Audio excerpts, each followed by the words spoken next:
축구 전설의 세계에서는 리오넬 메시와 같이 빛나는 이름이 손에 꼽을 정도입니다. 겸손한 출발에서부터 세계적인 아이콘이 되기까지의 그의 여정은 결단력, 회복력, 그리고 누구에게도 뒤지지 않는 재능의 이야기입니다. 게임을 진심으로 사랑한 어린 소년. 어려운 상황을 맞닥뜨리며 어려운 문제를 해결하고 결국 그는 자신의 이름을 스포츠 역사에 잊지 못할 만큼 끝내게 됩니다. 공에 대한 초기의 매료로부터 축구신으로 부상하기까지 리오넬 메시의 서술은 세계 여러 국가의 수백만 마음을 영감으로 가득 채우고 사로잡는 이야기입니다. 4살 때부터 유난히 공을 가지고 노는 것을 좋아했던 메시. 맞벌이 부모를 대신해서 외할머니가 메시를 돌봐주었었는데요. 어느 날 할머니와 메시는 유소년 축구 관람을 위해 경기장을 방문했었는데요. 선수 한 명이 부족해서 시합이 진행되지 않는 것을 보자 할머니는 메시를 뛰게 해달라고 경기 진행자와 감독에게 말하게 됩니다. 그렇게 해서 오늘의 메시의 전설이 시작되게 되었습니다. 그렇게 유소년 팀에 입단하게 된 메시는 승승장구할 것 같았지만 영웅에게는 시련을 준다고 했나요? 메시에게 청청병력 같은 병이 있었습니다. 또래들보다 10cm가 작았었는데 구단 측은 메시가 왜 키가 성장하지 않는지 메시를 데리고 병원을 방문하게 됩니다. 그 결과 성장 호르몬 결핍 장애 진단을 받았습니다. 그때 당시 호르몬 주사가 있지만 비용이 감당할 수준이 아니었습니다. 메시의 아버지는 구단 측에 도움을 요청했지만 구단은 외면했습니다. 낙담한 메시는 이를 악물고 축구 연습을 하루 12시간씩 하면서 메시의 경기 결과들이 해외 스카우터의 귀에까지 들어가게 됩니다. 직관을 한 스카우터 카를레스 렉사는 메시에 대한 확신을 하게 됩니다. 그렇게 스카우터와 메시의 가족들은 스페인 바르샤행을 하게 됩니다. 근데 위기에 봉착하게 됩니다. 구단 이사회에서 10대 초반의 어린 선수와 경험이 전무했었고 메시의 키가 너무 작았기 때문에 계약을 하지 않았었습니다. 너무나 유명한 일화 냅킨 계약서. 경기를 직관한 스카우터는 메시를 놓치기 싫어서 즉석에서 냅킨의 스카우터가 책임지겠다는 계약을 하게 되었고 바르샤에서 메시 일화를 한참 뒤 공개했었습니다.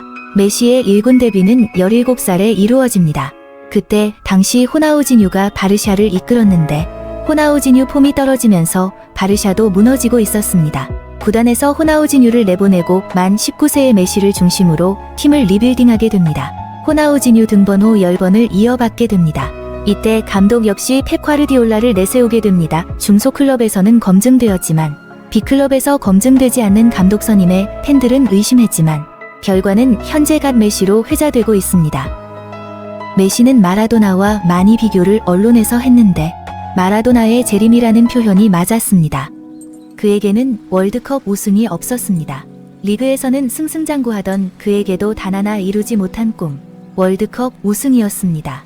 2006년 첫 출전한 월드컵에선 독일에게 패하며 8강에 머물렀고 2010년에도 독일에게 패하면서 8강에 머물렀습니다. 2014년 준결승전에서 천적 독일을 상대로 연장전에서 패하면서 0대1로 패하게 되었습니다만 최우수 선수에게 주는 골든볼상을 받게 되지만 넋이 나간 듯한 표정으로 트로피를 쳐다보는 사진은 그가 얼마나 간절히 월드컵 우승을 원했는지 팬들이라면 다 알 수 있었죠. 월드컵 3회 연속 출전해서 우승을 실패하면서 팬들은 그에게 야유를 보내기 시작했었는데요. 메시는 아르헨티나 모든 국민들의 관심이 무거웠고 그들의 야유는 비수가 되었습니다. 고민 끝에 대표팀 은퇴를 선언하게 되었습니다. 은퇴 선언 후 아르헨티나 팬들은 바뀌기 시작했습니다. 팬들은 돌아와줘요 메시라는 광고를 전광판 및 현수막을 걸고 도시를 달구었습니다. 첫째 아들이 아빠가 아르헨티나를 위해서 뛰어주었으면 좋겠어요 한마디에 메시는 마음을 다시 바꾸게 됩니다. 가족과 나라를 너무 사랑하는 메시는 월드컵 우승에 대한 각오를 다시 하게 됩니다. 첫 신호탄이 코파 아메리카 대륙간 컵 대회에서 우승을 시작으로 2022년 카타르 월드컵에서 우승했습니다. 아르헨티나 국민들은 물론 수많은 축구 팬들로부터 메시는 축하를 받았습니다. 36년간 무관이었던 아르헨티나의 월드컵 우승으로 국민들의 자존감을 높여주었습니다. 아르헨티나는 11번의 디폴트 국가부도를 겪고 현재 살인적인 물가 상승 중인데요. 어려운 경제에 국민들에게 월드컵 우승으로 애국심을 모았습니다. 지금도 마이애미로 이적해서 꼴찌팀을 컵대회 우승으로 이끌고 있습니다. 이렇게 어려운 시기에 메시라는 축구 선수의 경기를 볼 수 있다는 것만으로도 행복하지 않나요? 끝까지 시청해주셔서 감사합니다.